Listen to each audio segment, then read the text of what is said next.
uh, introduce our featured presenter this morning is somebody who is familiar to all of us. He did present with us last week. So we welcome back Mike Chamberlain. He's going to talk with us about non-dues revenue. So good morning, Mike. How are you?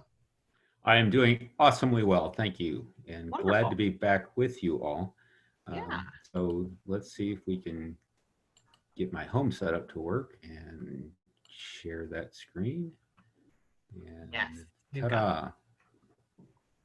So we're going to talk about non-dues revenue. First, just brief introduction. If you were not here last week, this is me in a nutshell. If you were here, I'm sure you missed me. Well, maybe not. So thank you again for taking the time today to be with us and to kind of get another sense of some more association management tips, tricks, and other good stuff.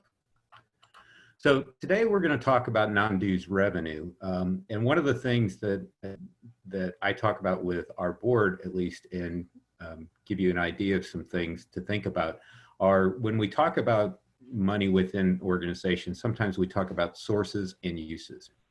So I just want to talk briefly about sources and uses and where things come from. So sources of revenue for most associations are membership dues and non-dues revenue. And we're going to spend more time today talking about non-dues revenue. On the uses side, we use money for operations. So that's personnel, IT, office space, all the stuff that a lot of people sometimes categorize as overhead. So it's the things that are in the background that are making things happen. We also use money for programs to support our programs, whether that's education, advocacy, or any of the other number of programs that your association runs to support its membership and its mission. And lastly, one of the big areas of uses is governance. So whether that's your committees, your board of directors, if you have a house of delegates or another governance structure that has the responsibility to keep an eye on the organization and keep it moving forward. So just kind of a broad spectrum of where things are with sources and uses. So let's talk about membership dues a little bit. These are some of the fine members of GPA at one of our conferences several years ago. The ASAE has done research on what percentage of an association's total budget is comprised of membership dues.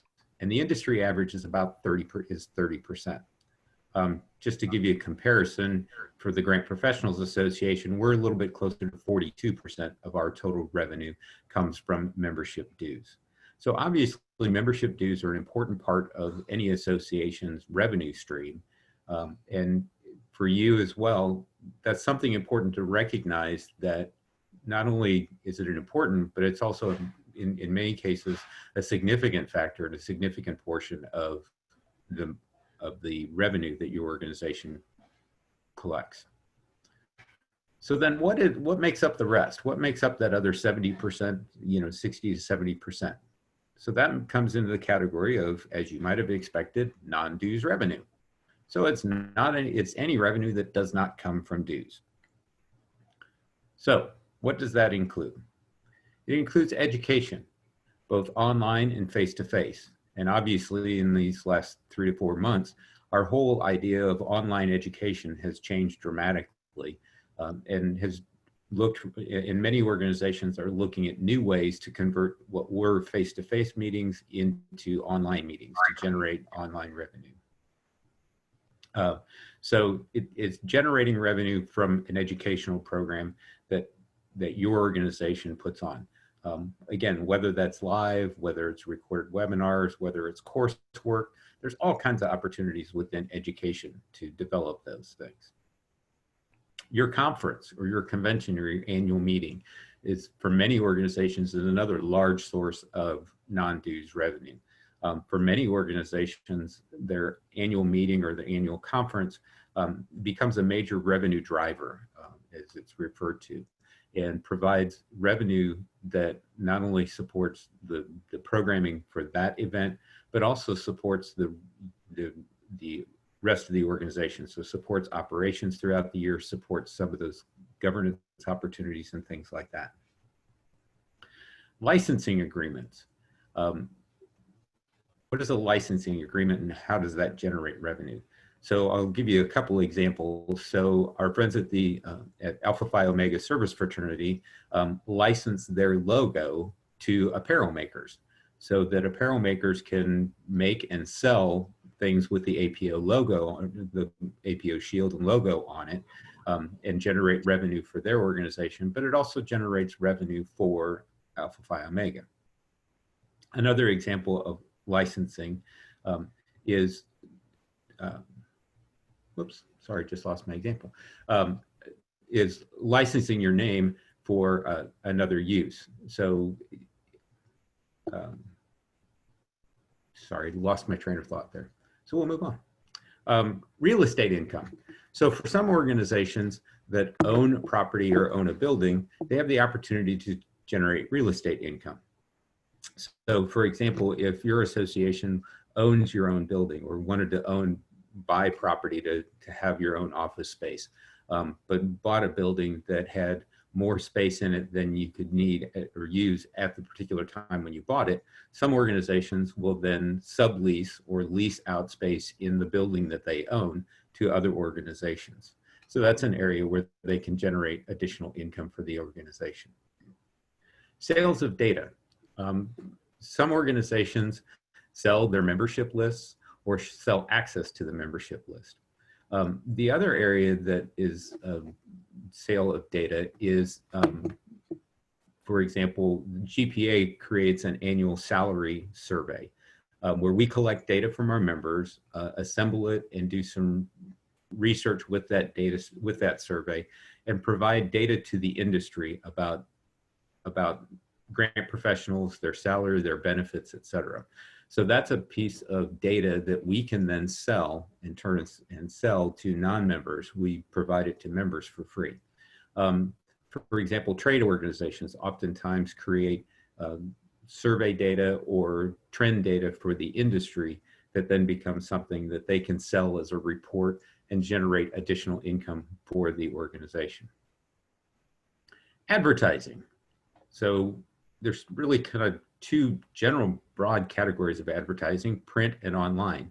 And obviously with the changes in the environment, as many of you know, that print advertising has diminished greatly, where online advertising has grown dramatically. And we'll talk a little bit more about that in a little bit when we talk about some other categories here. But again, those are opportunities for vendors, people in the industry to reach your audience and reach the membership of the association through online or print advertising. And it's an opportunity for the association to generate income for their organization. Sponsorships. Sponsorships have become a new thing, not a new thing, but have become an area that more and more associations are looking at to try to figure out what's the best way to engage sponsors. Oftentimes engaging them in year-round activities. So the opportunity there is to generate income for people to get their name out in front of your association members, to look for an opportunity to engage association members, to be recognized as a thought leader. There are so many ways that sponsorships can work for the association and for the vendor or sponsor. So an area that most organizations continue to look at to identify and try to figure out what's the best way that they can engage their sponsors to drive value for the sponsors and for the association at the same time. Trade show or exhibit floor. Again, another opportunity for members of the vendor community to engage with association members, and knowing that their audience, that their target audience is available to them through a trade show. So a lot of organizations combine a trade show with their conference or convention or annual meeting. So there is a lot of tie in there, but again, it's an opportunity for vendors and others in the industry to connect with association members. A buyer's guide, another opportunity for vendors to engage with the audience. And it also provides an opportunity for the association to provide a level of expertise out to its members, to share with its members that we have this listing of people that you can go to on a regular basis and understand that they are part of our community, they are engaged with us, and they know that we have the opportunity to present their information to you as members of the association for things that you would want to need and use. And there's many, many more examples of things that could be included in non-dues revenue. So again, it's anything not membership dues related. So why is non-dues revenue necessary? So I mentioned before that according to ASAE statistics, about 70% of associations' revenue comes from non-dues revenue sources. So this is the example from the Grant Professionals Association for the last year. So you can see that about 42% it comes from membership dues, and the remaining amount comes from other areas. And as I mentioned earlier, for GPA anyhow, our annual conference is a significant revenue driver for us. So it brings in almost as much revenue as membership dues.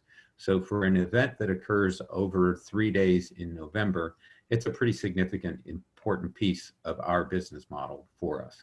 So as you can imagine, what's happened in our industry in the last 3 or 4 months has really shaken up a lot of organizations. And I know several of you in your organizations have witnessed this as well, as organizations have had to cancel events, move to virtual platforms, do all kinds of things to modify how they're handling either their annual conference or other major conferences that drive revenue for the organization. So especially as we look at non-dues revenue, and one of the things that certainly we're looking at GPA and other organizations look at is diversification, so that you're not reliant on just one source of non-dues revenue to make sure that you're continuing to drive value to your members. A couple of things noted in here.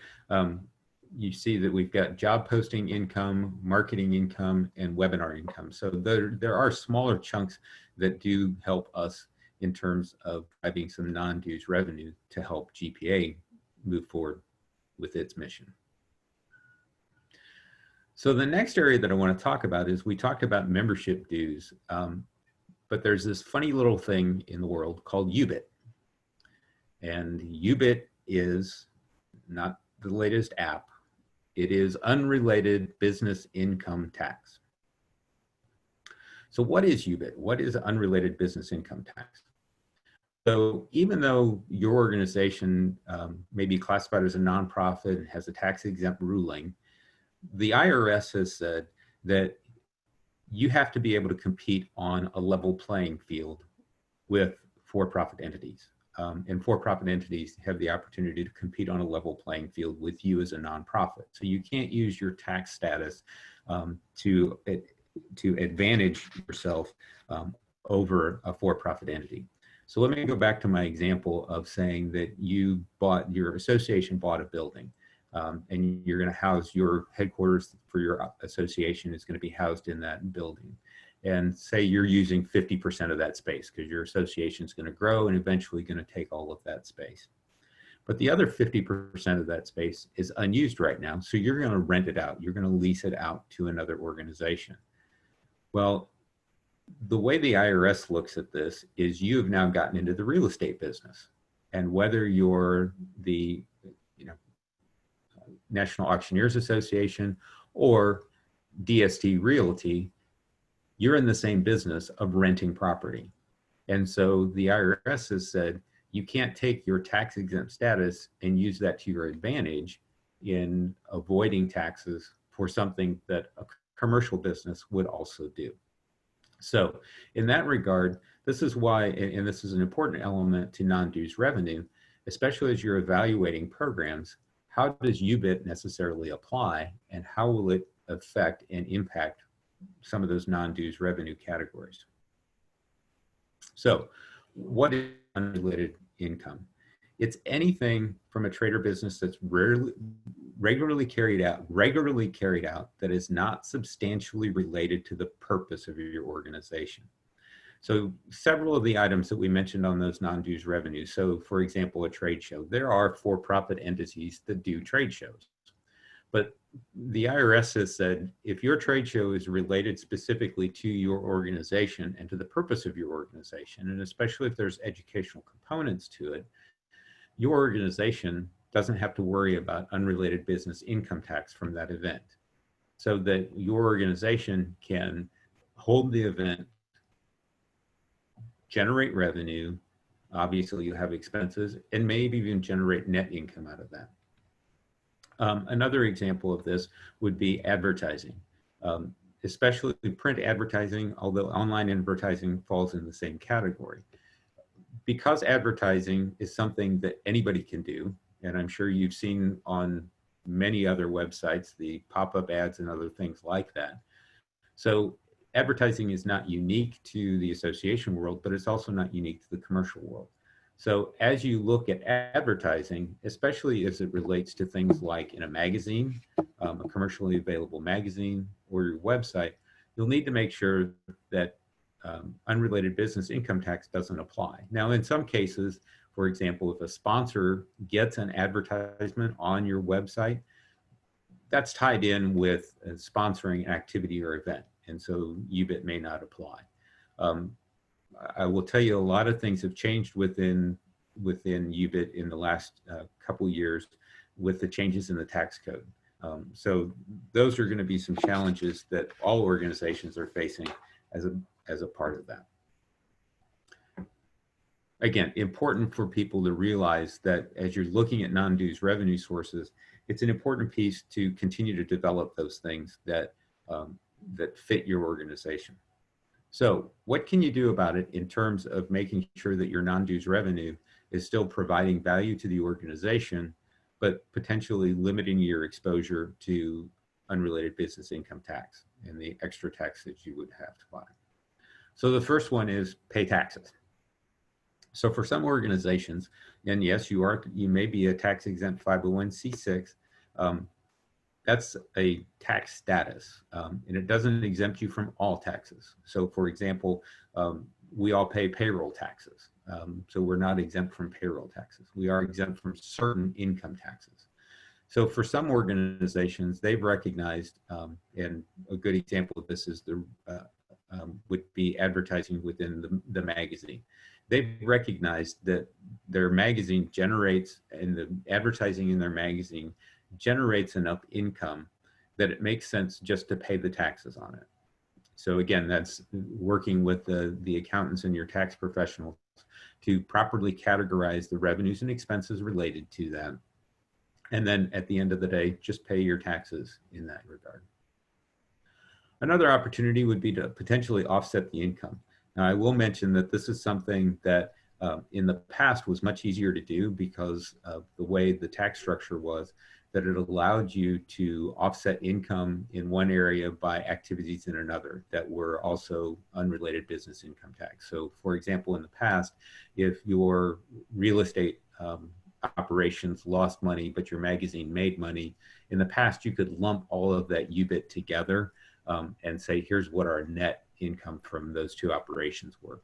The tax laws have changed recently, and so currently, and this is something that ASAE is trying to get changed, but currently individual or organizations are required to look at each area by itself, each area independently. So for example, if your real estate activities didn't make money, but your magazine did, you wouldn't pay any taxes on the real estate side, but you would have to pay the taxes on the magazine and advertising revenue. Okay. So, Mike, we do have a question that came into the chat here real quick. yeah. Looking for clarification. You said that trade shows with education is open to UBIT? It may be. It may be. So generally speaking, exhibits and trade shows are exempt from UBIT. That's been the longstanding rule. And for those who have taken the CAE exam, you will recognize that question from the CAE exam about does UBIT apply to exhibits?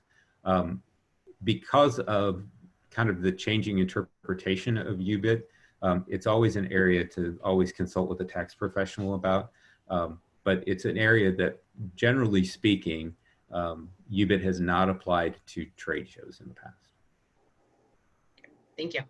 Sure. So the other opportunity here with how to deal with UBIT is the potential to set up a for-profit company. So I've kind of kept going to this real estate example, but I know of a couple organizations in town that have actually set up a for-profit company to run their real estate operation. So their building is owned by a for-profit company, and the for-profit company leases the space back to the association and to any other people who want to lease space in that building. One of the advantages to this is that then the proceeds from the for-profit company can benefit the nonprofit organization because it's a wholly owned subsidiary. Now, the for-profit company pays taxes just like any other for-profit company does. It does, but it separates that unrelated business income tax completely out of the association. So it becomes part of the for-profit company's books. Now, I will tell you that most of the people that have done that are larger associations or larger organizations that have the resources to be able to completely separate that. So for us as a small staff association, owning our building and setting up a for-profit company, probably not the best approach for us. I do know of some other examples of that where organizations have set up for-profit companies to run businesses. On an earlier slide, I mentioned consulting. There's been a couple cases where organizations have set up a consulting business for organizational members or for professional members and provide that service. And because that service competes with other professional consulting companies, it's required to pay UBIT, or in those cases, for some of those organizations, they've actually just created a separate for-profit entity wholly owned by the association, but that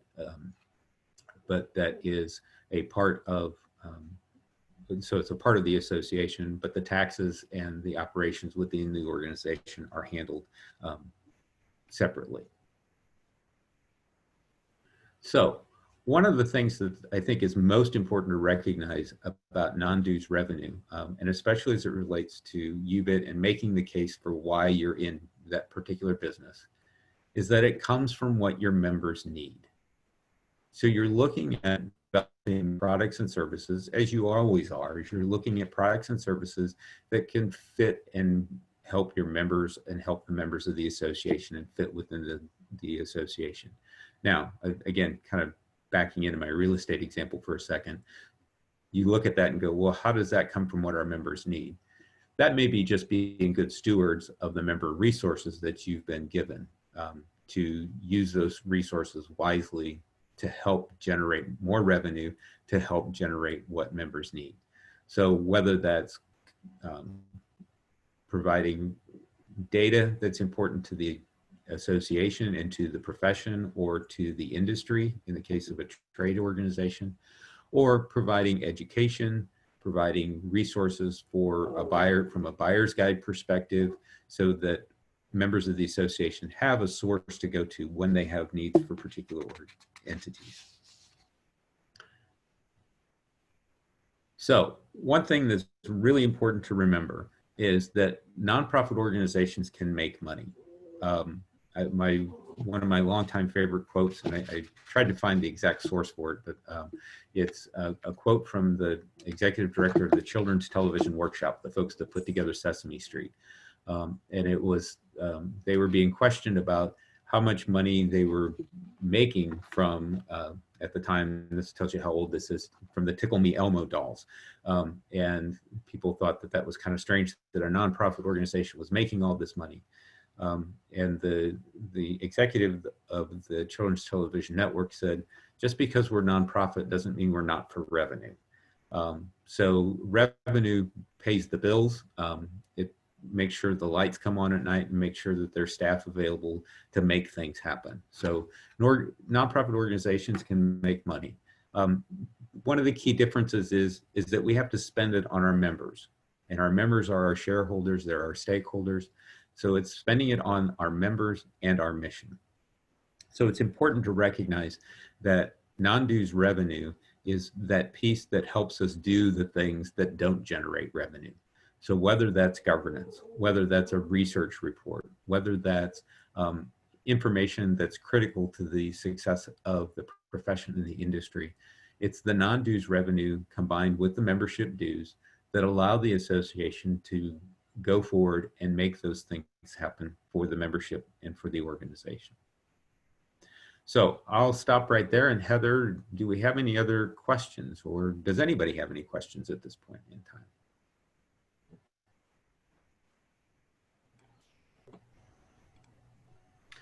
I don't have any that have come into the chat yet, but feel free to put those into the chat, or feel free to come on the line and let us know what kind of questions you've got.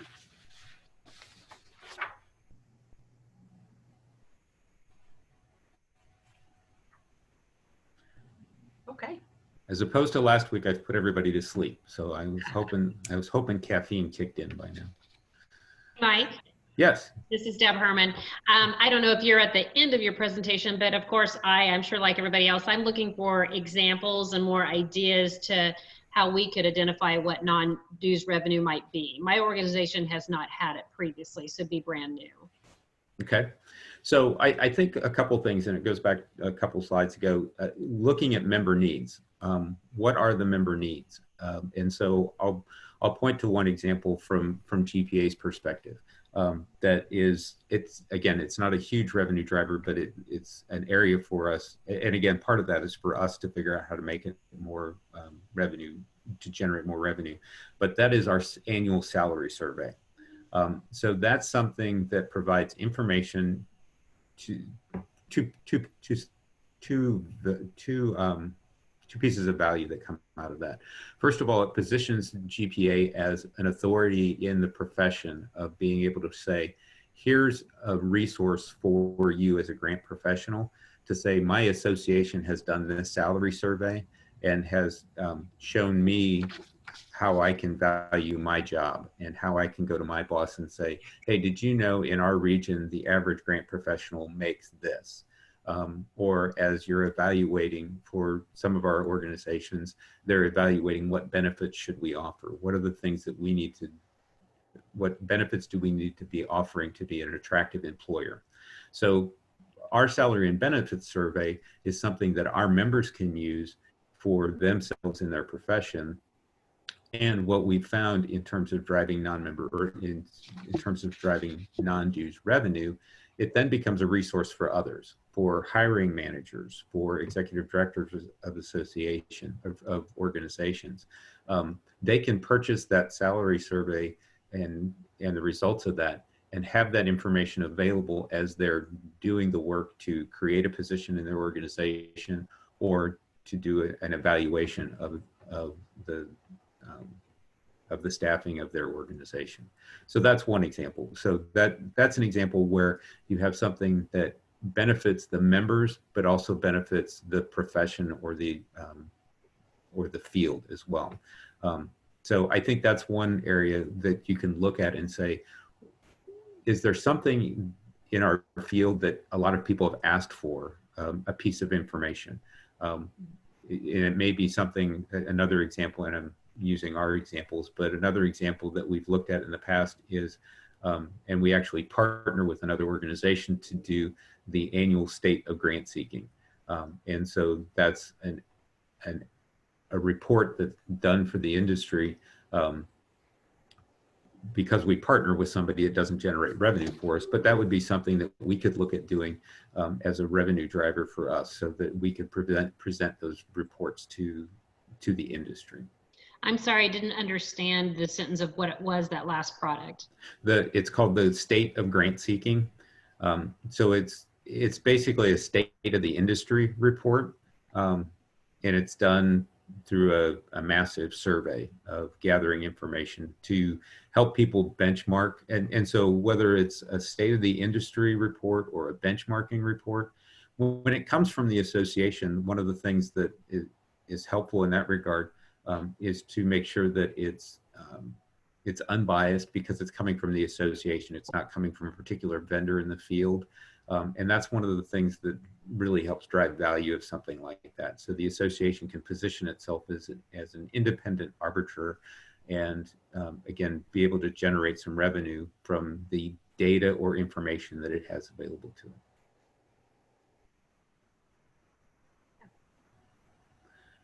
I think the other, one of the other areas that we're starting to see more in is in online education and online courses. So not just a single webinar, but a series that's spread out over time. That's an area where you're starting to see more and more organizations, and obviously with online learning, that's becoming more and more common. But again, it's the association bringing their level of expertise and their background and authority, and as being an independent organization focused on the profession or the field, adds value there as well.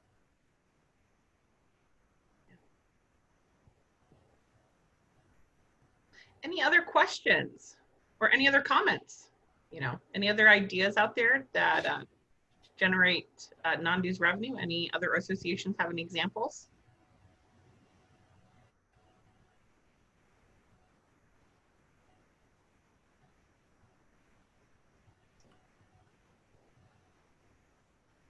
All right. Okay. Well, then Mike, I will. Yep. Then I will leave you with this final thought: that nonprofit is a tax status, not a business objective. So your job as an association professional is to make sure that you have the resources you need to accomplish the goals and mission of your organization. So as I mentioned before, I may be nonprofit or not for profit, but that doesn't mean I'm not for revenue. It's the revenue that makes it possible to accomplish our mission. So. And as always, if you have questions, don't hesitate to reach out to me. And I realize I did share this with Heather and Crystal before. This presentation is slightly updated from the one that was included in your information. So I'll be sending Crystal and Heather the updated presentation so they can share that with you as well. Wonderful. Thank you, Mike. All right. Appreciate that. So much, Mike. And just to let everybody know, I will, when I get that from Mike, I will put it in our Dropbox account. So if any of you have had any issues logging into the Dropbox account, certainly let me know.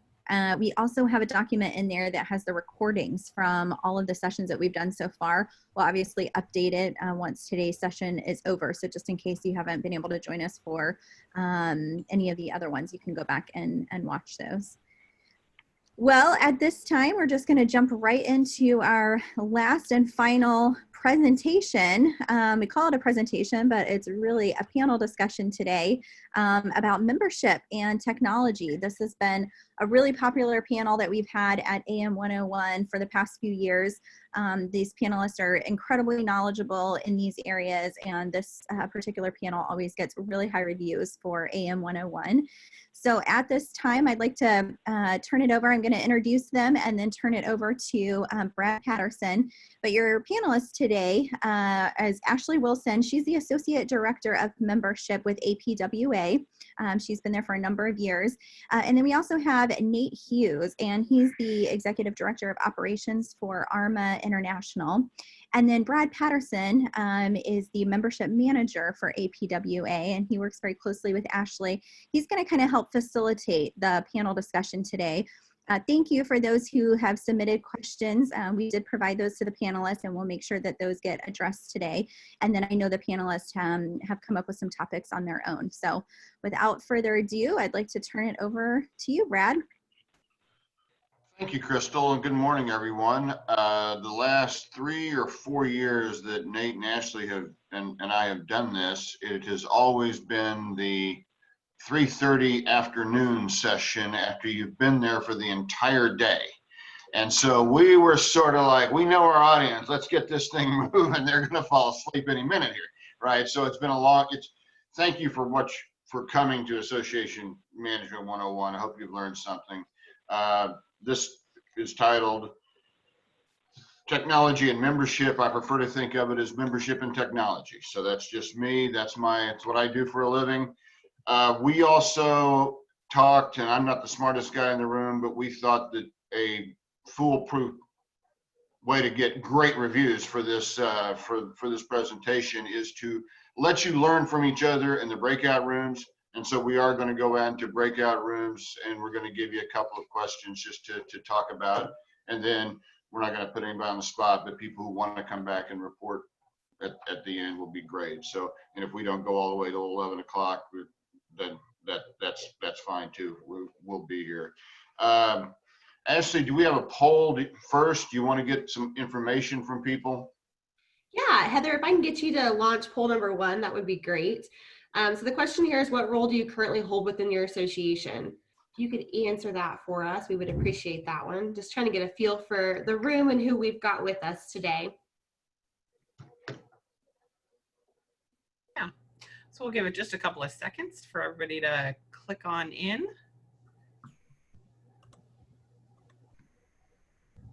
Perfect. All right, perfect. Let's go ahead and look at those results.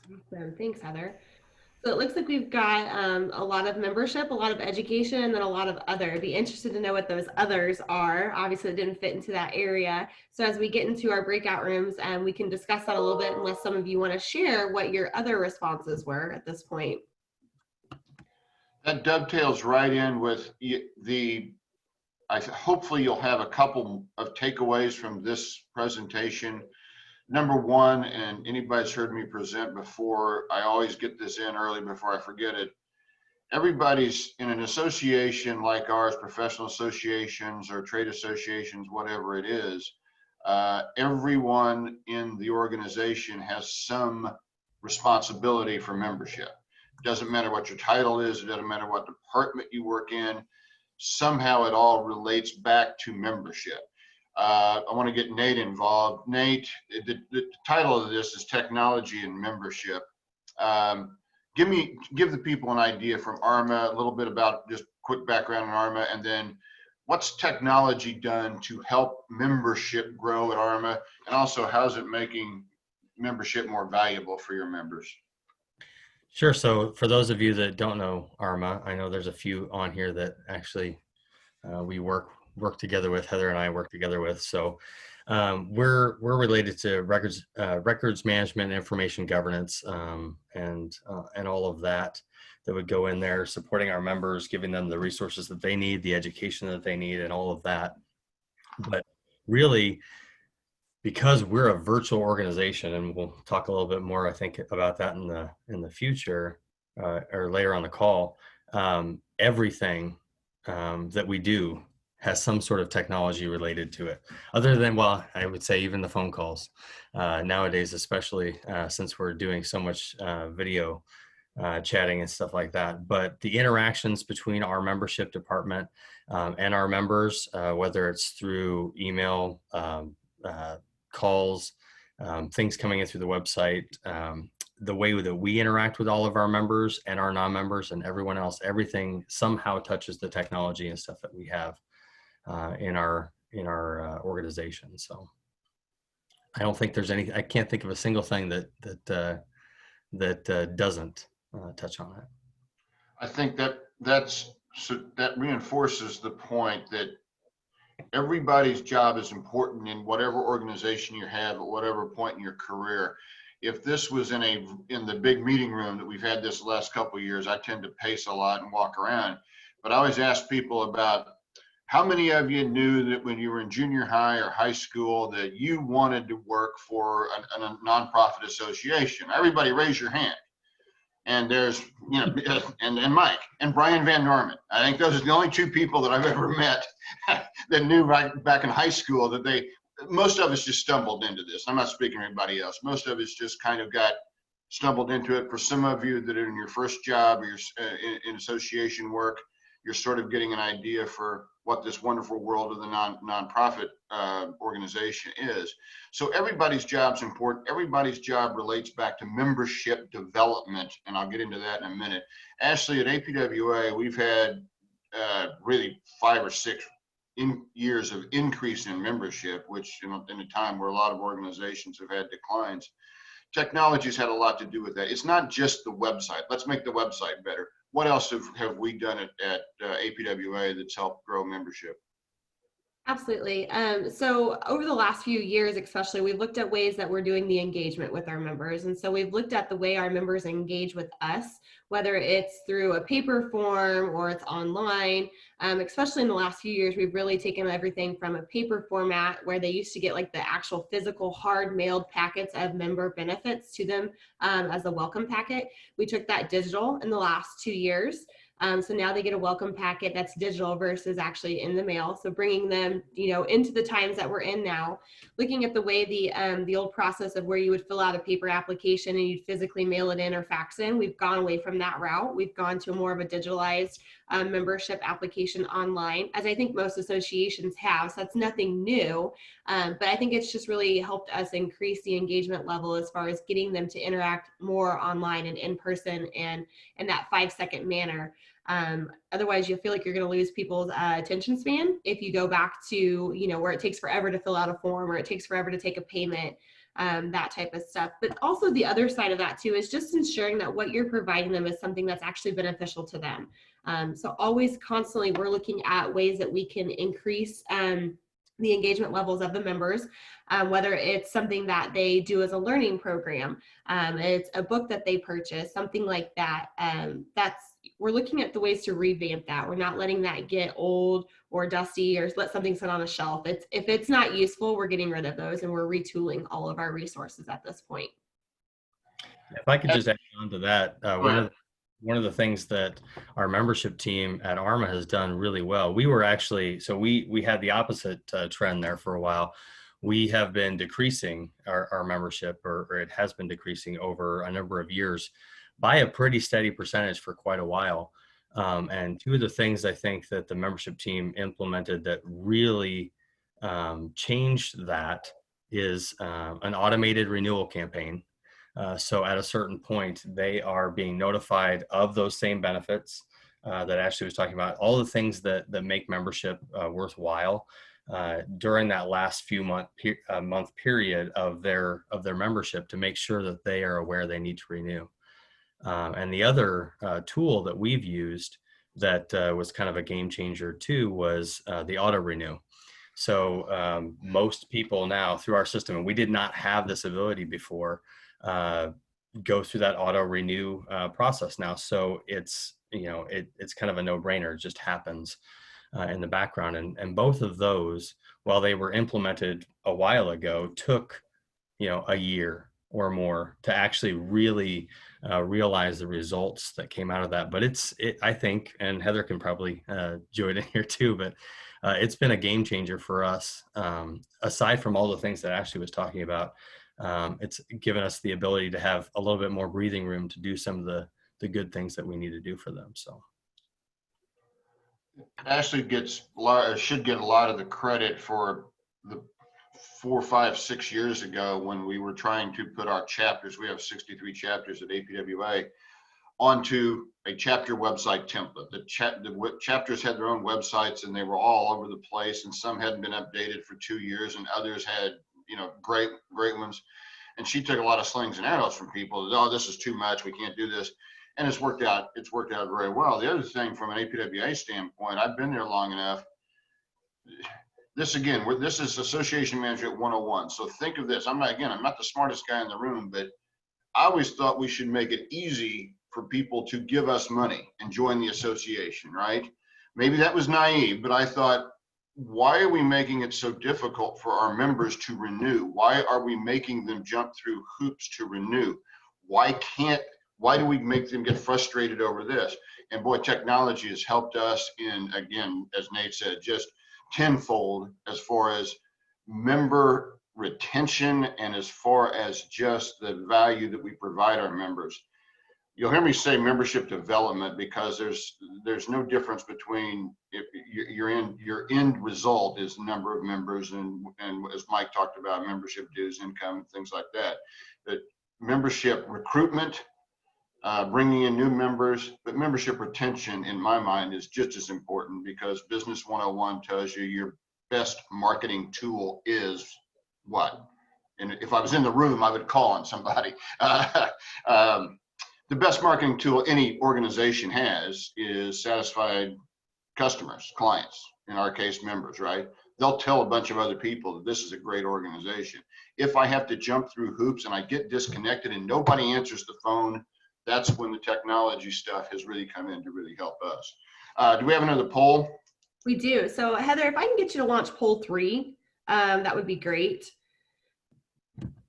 Poll 3 is just kind of getting a feel for what types of platforms you all use. So that way we understand, obviously a lot has changed in the last few months. You're probably using some different things than what you used before, but just overall what it is that you're using at this time. And feel free to select as many as you have.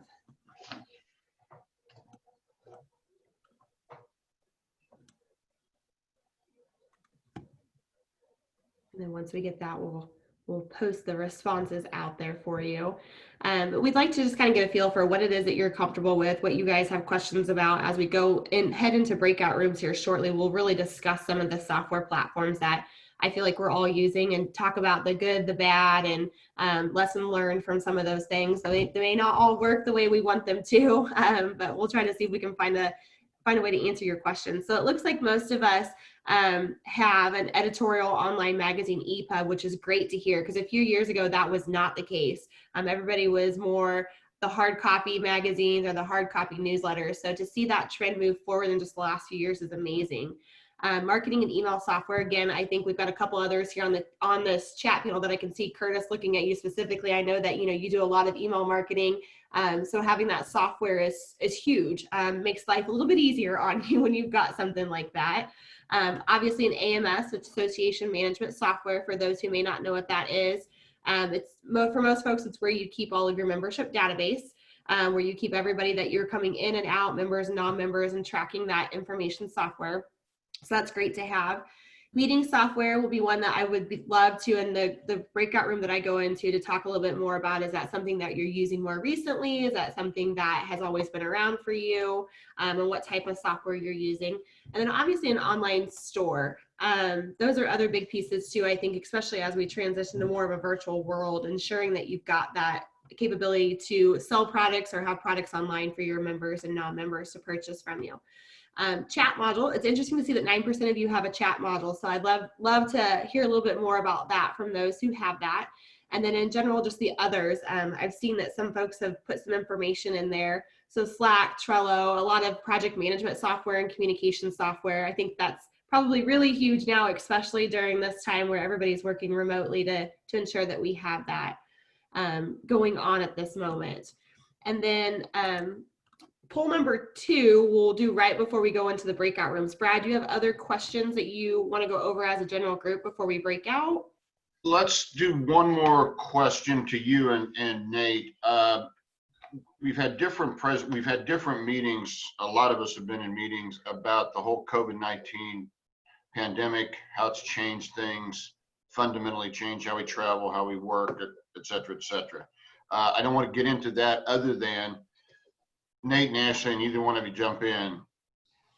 This has given associations, in my opinion, a great opportunity. I may be overly optimistic. I'm the most optimistic person I know, but as opposed to looking at this is going to be the end of associations, there is a huge opportunity for all of our associations to be more valuable than ever to our members. Our members are counting on us.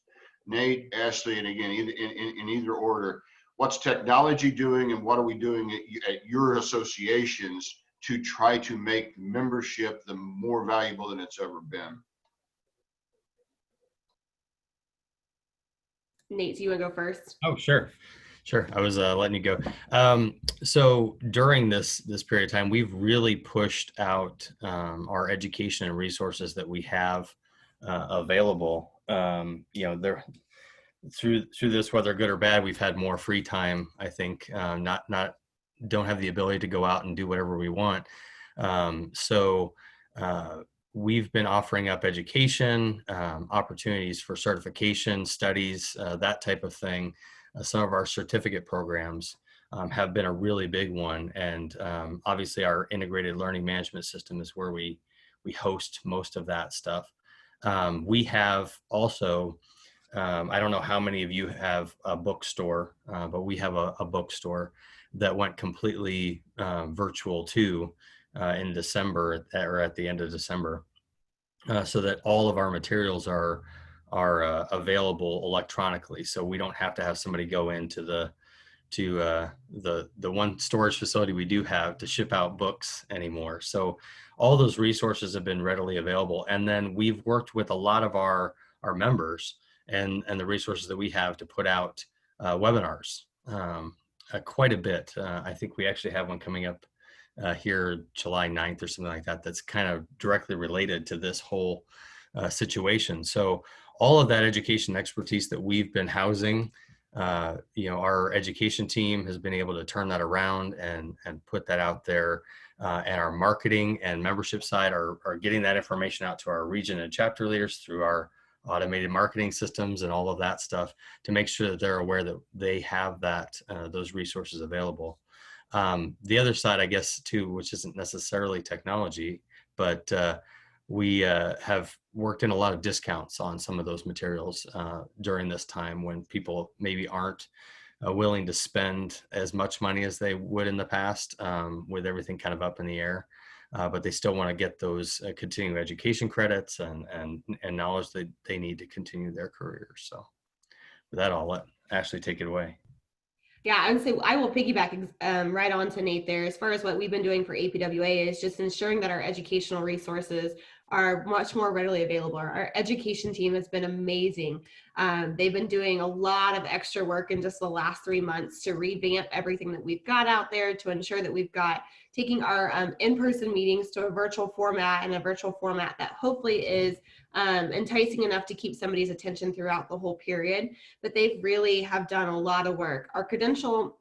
Our certification and our credentialing programs have always been really strong, but we've had to pivot really quickly in order to make those more user-friendly as far as in the virtual world.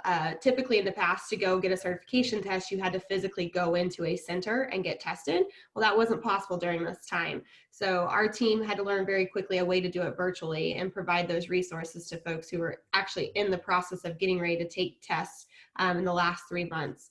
So we've not seen a dip in any of that. We've actually seen an increase in interest of those certification programs, because a lot of our folks working for Public Works, your staff is at home partial of the time because they're having to do 50% capacity in the trucks and things like that. So they've got 50% of their staff at home every other day, and they're using these hours right now to go get those additional certification education programs. So we've really dipped into that a lot and really kind of leaned into that to ensure that we've got all those resources readily available in their inbox for them to access while they're at home working. We did make those free for non-members as well. So you did not have to be a member, whereas in the past, you had to be a member in order to access all of our educational resources. So over the last 3 months, we made that free for non-members as well. We did recently just lock that back down to a members only benefit, but during kind of the initial chaos of it all, we left it open and we promoted that as a way just to bring folks in and get them interested. Obviously, as a follow-up to that, as a membership marketing side of it, we are doing a bunch of follow-up in order to keep those folks interested and hopefully get them to join as even just an individual 1-year membership with us.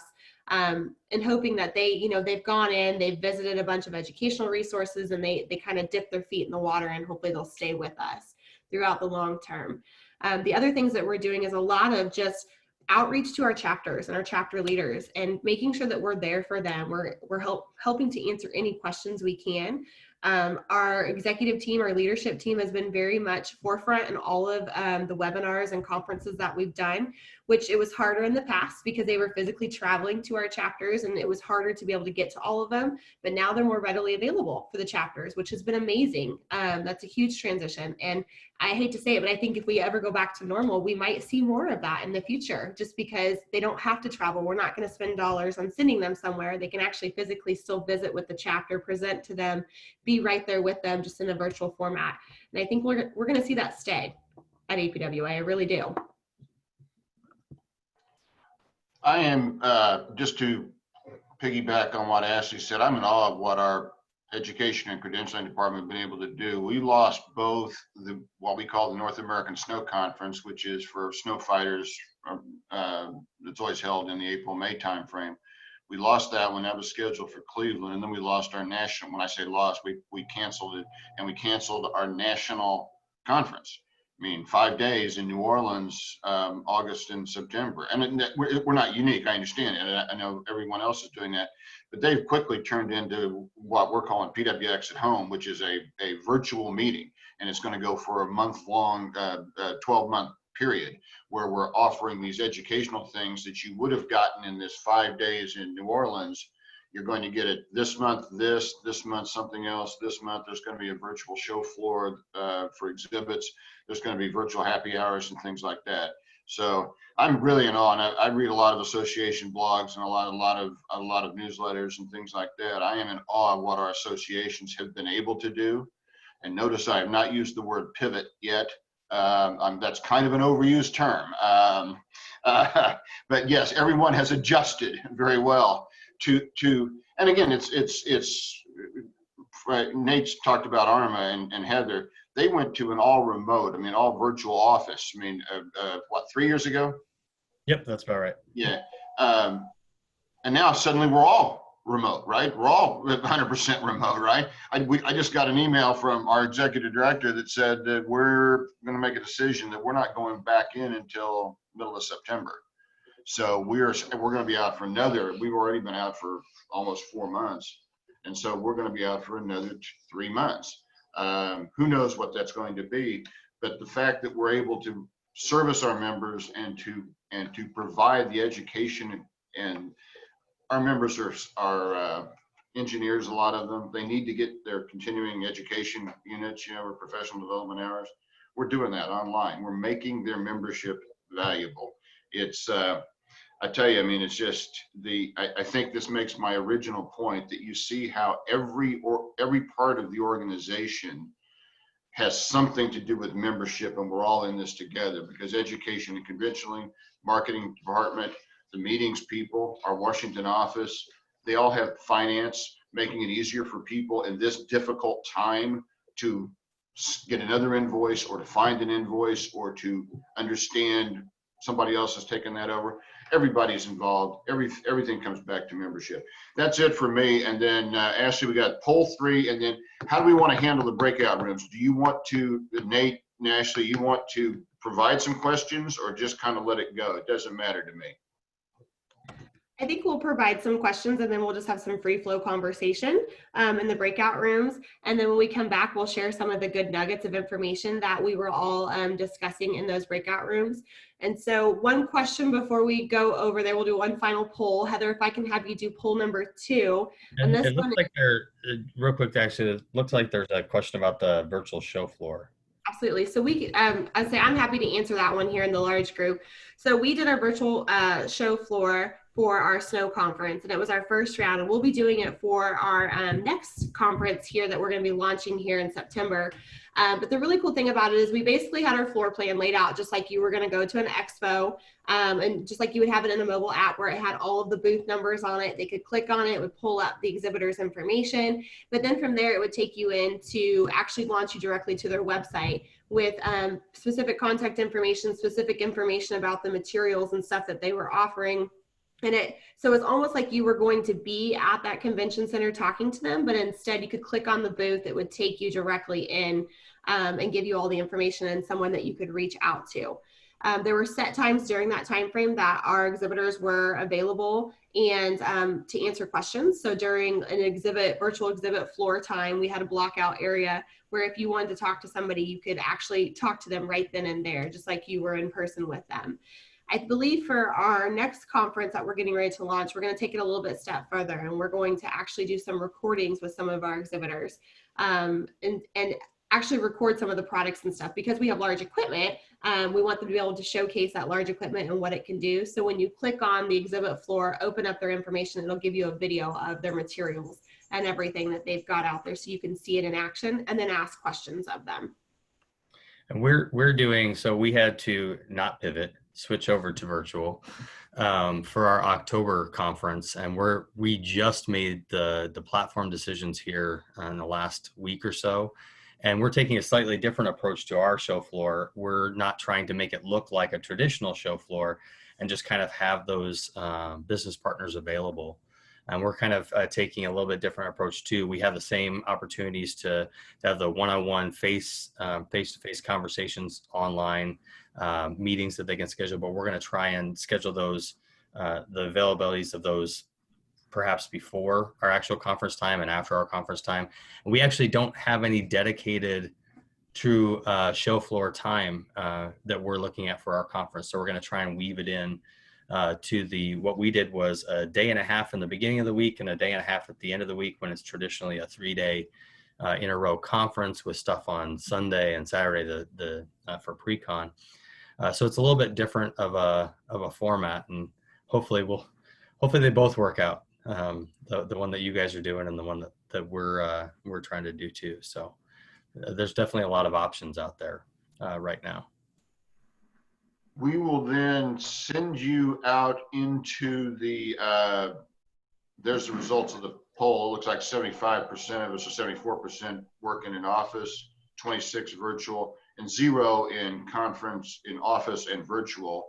I think that's going to change considerably. I think that, I don't want to make too much of this, but again, the whole work, this may fundamentally change how all of us work, and associations all over the country are looking at real estate. They're looking at, do we need an office? And again, I think I am I will say one of, and not admit the obvious, I am the oldest person on the screen right now.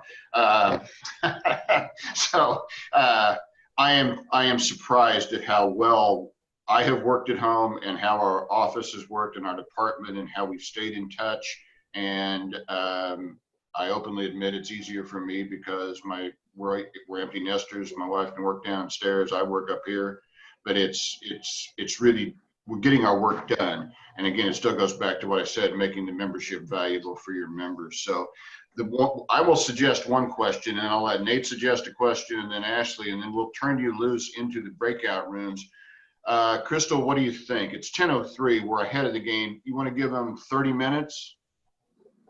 I say we can say 30 minutes, but let's see how the conversations go, and just bring everybody back when the conversation's kind of wrapping up. That'd be perfect. And so we'll set it. We'll bring you back somewhere in like 27 minutes, right at 10:30, and then we'll get you out a little bit early.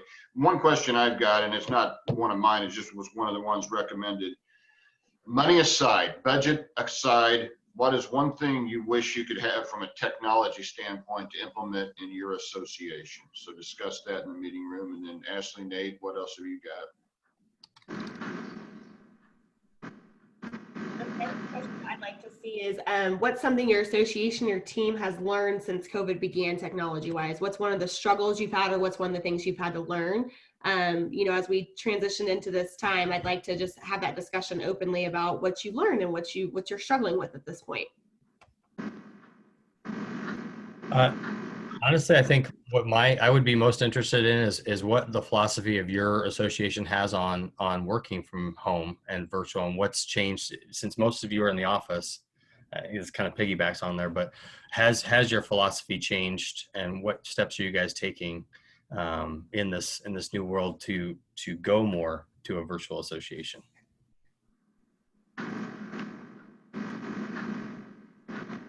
Great. Feedback Heather, there. if you want to go ahead and split us out, we will jump into the rooms. All right.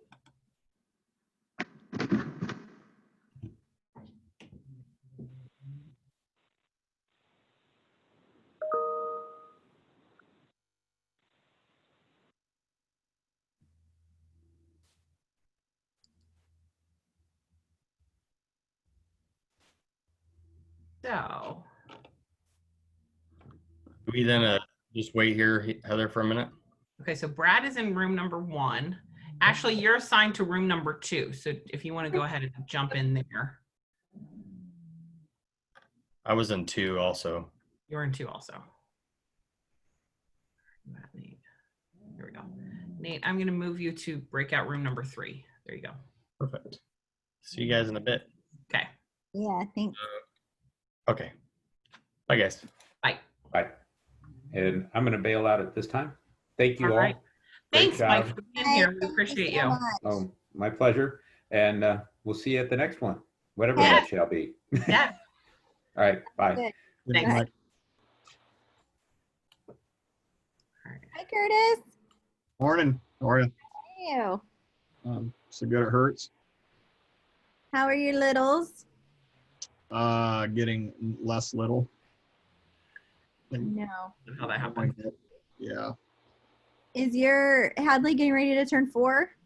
She is in, 7 days, 6 days. Okay, because ours is July 21st. I knew we were close. Yeah. So we have 2 birthdays in July. We have the 6th and 26th. We'll have a 4-year-old and a 2-year-old. Isn't it so crazy? Our little guy was born on January 6th, so we're 6th and 21st. That's insane. This has been our favorite book. What in the world is that about? Exactly what the title says. Like what?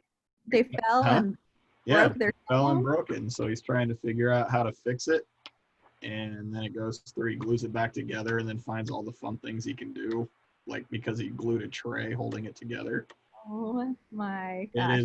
It is ridiculous. I never knew it existed, but it was the sequel to I Need a New Book. So yeah, we have both butt books, and then I was actually just ordering this morning these 2 for her birthday. Sequel Kid and Dr. Grundy's Undies. That's been my morning. So That is so funny. So does it say butt throughout or does it say Oh, yeah. butt? What is no, it? it's butt. It's just butt. It's her favorite word. Oh my gosh, I love it. I know our little one is going through a whole butt stage too, and it's like everything is butt, you know? Yep. Why can I have blueberry butt? Can I mean, I'm like, what in the It's world? insanity. Yeah, between that and wanting to check each other's diapers, or she's not in diapers now, but like for a long time it was both girls wanted to see the other one's diaper or pull up or whatever we were in. I don't get it. I don't get it. Yeah. Oh. Parker walks around saying, I want to see it. I want to see it. And then like we'll get down and like all hunched over and like looking right in the diaper. Just I don't know. You know what is funny? We're going through that too. Hadley is wanting to see into Hayden's diapers, but you know, he's a boy and there's like different parts and everything is like different, unique. And so I'm trying to balance like you're almost 4, he's 18 months. Like At least you have that. I'm the only guy in the house. So I'm going to the bathroom and suddenly the door burst open and the whole train parade comes in, 2 kids and a dog wanting to see what's going on. oh totally. Is this being recorded, Heather, or are we paused? I think we're recorded, but that's fine. Whatever. It's kid talk. So funny. Just they're so curious about everything, and that I love. I mean, they're constantly learning something new. The whole world is new to them. It's just so funny. I feel like I'm raising doctors or biologists or something at this point. That's what I'm going with. I'm holding on to that hope. Maybe reaching out to the facilitators of each breakout and kind of reporting back on what the groups discussed. Absolutely. So I was going to say, is Brad back in yet? Brad is back in. Okay, Brad, we'll start with you. If you'd like to share some bits, some little nuggets that you learned while you were in that room, or if anybody in your group wants to share, feel free to call them out too. I'm going to turn it over to Deb, but I think all of us agreed that the number one takeaway from our room was that April is the only person that we know that got a promotion during COVID-19. So I think we did. Awesome. So Deb, go ahead. Okay. For one thing on April, one of the things I've been thinking about is like, who gets a promotion in this environment? And there it is. We're looking at it. So that's really exciting, and congratulations to April. So just a few highlights of some of the things that we talked about is one of the things that came up is actually embracing the working from home perks of, throwing in some laundry or, taking your dog for a walk that's been used to staying home all day. So embracing that while we can. One of the people in our group mentioned that they're looking for successful digital publication options. So if anybody has anything to share, if they've been able to take their online magazine to be digital, that's something that we're looking for. And something that I thought was interesting and maybe a little bit new, someone in our group had actually done a survey of who in their organization would be willing to attend in person next year, or when it's safe to do so, an annual meeting.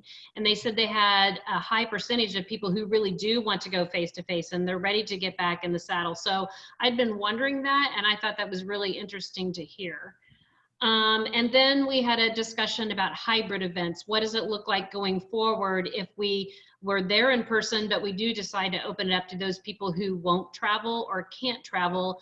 Do we actually make the event hybrid, and how does that look like to keep it interactive so it's not just sticking a camera in the corner of the room? Great questions. Those are great conversations you guys all had there. Brad, you had a really good group. Good. Way to keep them going. We did have a very good group, and the idea of we're all in this together keeps coming up. You know, I mean, we're all learning. We're all learning from everybody else. That's for sure. Absolutely. Nate, would you like to share or call some folks out from your group about what you guys discussed? Sure. I'll start real quick by saying that came up in our group too, that we're all in this together. Like, we're all just trying to figure everything out. I'm going to call on Kayla because I can embarrass her and make her share, or ask her to share, sorry. You know, some of the things that we talked about. Yeah, so we just kind of talked about different platforms. We had people from membership and education in our group. So I discussed with another person about education and the platform like that we use, and if we had, you know, if we had all the money in the world, what would we want to change? And it wasn't an issue. And we all actually, whether it was membership or education, we just talked about, you know, we would just want some updates to that. And so, I mean, I personally think that'll happen, being that we're all virtual, those changes will come about. We did talk about maybe Zoom. We'll look back someday and see this as the AOL of our time. So we had some pretty good conversation, and we also just talked about just how we've supported each other throughout our virtual meetings and what that philosophy looks like now compared to, you know, when we were in the office, or when we'll be going back to the office. How's that changing? So it's nice to relate to a bunch of people and all the same things. So yeah, and one of the interesting things, so the question I asked was, you know, has there been any changes to your organization's policies on maybe going virtual or having more of a virtual option? It didn't sound like there had been a whole lot of discussion. I think one of the biggest things that I've heard from everyone, not just in this group, but everything, is that there's just so much uncertainty on what we're going to be doing. What does this look like 3 months from now? Are we still going to be here? What is my organization doing? That type of thing that makes it hard to really plan. So we had, I think, the advantage of being virtual already. So our planning mechanisms and everything, you know, to move business as usual was already in place. And I think that's hard for a lot of people to not really know what their work environment's going to look like, you know, 3 months from now. yeah, and one of the things we talked about too, or at least I did, is just, you know, we have a plethora of support. I mean, we're all in the same boat. You know, we're all a little bit informal because we're working from home or for someplace more personal than an office. And so I kind of talked about that, and just how, you know, we're all in this together. So just supporting each other through that virtual environment, and, you know, just there's a lot more patience between people because we're all human. So I think we're able to see that through our Zoom chat. Absolutely. The last thing I would add too is it sounded like everybody already had structure in place to be able to do this, which was impressive. And maybe that's just the times we're living in, that everybody has something to be able to do this. Everyone's working from home sometimes. So I think at least the people that were in my group were a little bit better prepared, I think, for moving to the situation. So. Absolutely. Thank you guys for sharing all great pieces of information there. And Kayla, I would agree with you. You know, just like we've all said, we're all in this together. But the one thing that my group was talked about a little bit was that you got to see, you know, kids interrupting, dogs interrupting, you have to be on mute, but that's real life. And so I think that's what we're all seeing kind of throughout all of this is the real lifeness that's happening. The other things we talked about, we talked a little bit more about the struggles in the group and the struggles that we're seeing. And the folks in my group, you know, looking at the struggles that they've got there is we had a couple folks who are kind of new to their associations. And so coming on board during this time and during a time when maybe they were more of an in-person office and now having to onboard that employee virtually is a struggle and can be very difficult for those new staff having to learn stuff and not having that, you know, resource right there instantly at your fingertips. I know for folks who are more of a virtual platform like ARMA and others, you know, as you bring on new staff, you've probably got those processes in place on how to implement them. We don't. You don't. We're in the same Okay. spot. You can ask Kayla. we were struggling with that as well. Okay, they don't give themselves enough credit. So yeah, it's a struggle, don't get me wrong, but it's a learning curve for everybody. So yes, yeah. The other things that we talked a little bit about, and I'll let some of the folks in my group share, but was, you know, customer service and making sure that the level of customer service is still there, being in this environment. You know, what do we use and what's the resources and ways that we go about that? And then membership billing, you know, how do you get your invoices out? Not every association was ready to go to a virtual format for their billing. You know, they're still physically mailing their invoices, and how are they keeping that up and ensuring that that quality is still there for their folks? Brian, Jennifer, or Tara, would either of you like to kind of share? I know you were kind of the ones that talked a little bit about the struggle for onboarding or starting a job in this environment, or maybe not having those resources right there with you. Would you like to share a little bit more about that conversation? Yeah, definitely. So just starting with the organization, just towards more like the beginning of the year, but just when all this happened, it's been a struggle, just, you know, learning the organization, the industry, the role, and well, really dealing with the role that's actually shifting all in a virtual has been the struggle. And Ashley, as you had just mentioned, just probably learning to make sure our customer service piece was still in place and what we needed to do to make that work. And the billing, absolutely, the billing was something that has been a struggle. Like I personally am just living on the other side of the city. And so to come in and to help assist with the logistics, the operational logistics of getting the billing out has been a major issue. Also, I'm working with I would say some technology pieces of the association. So really trying to understand what organization needs at the time that we also are going through this has been a little bit of a challenge. Absolutely. Yeah, and I would add to that, because I was one of the very new ones hired when we went to stay-at-homes with the customer service. You know, I'd answer the phone, but I didn't have the answers necessarily. I couldn't just run over across the hall to the next room and ask somebody. So it was a bit of a challenge, and also a very quick learning. You really kind of got things down when you had to figure them out on your own. But there were some challenges. So I think as we kind of see, you know, when we talk about membership and technology, it's not just always just membership that struggle. You know, in order for you to be there for your membership, the technology has to be there for your staff too. And so I would say overall our conversation kind of leaned more towards, you know, the struggles within internal and how you transition and how we get through that. And I like the statement, you know, we're all in this together, because I think helping each other work through some of those processes will make us overall better in the end, especially for those folks who, like I said, who are 100% virtual. You've done some of this, you've had to go through some of this struggle. So maybe you can help assist or be good resources for others who are struggling in those areas. Brad, you want me to hand it back to you to kind of close out? Sure. On one hand, I am very encouraged that I thought I was the only one who could still remember AOL. So at least that was great that somebody else actually remembers that annoying whine as you tried and tried and tried to get online from a hotel room. So that brought a smile to my face right there. I gotta give Shannon credit for that one. So. There you go. There you go. AOL. God, that's fantastic. right on to what Ashley said.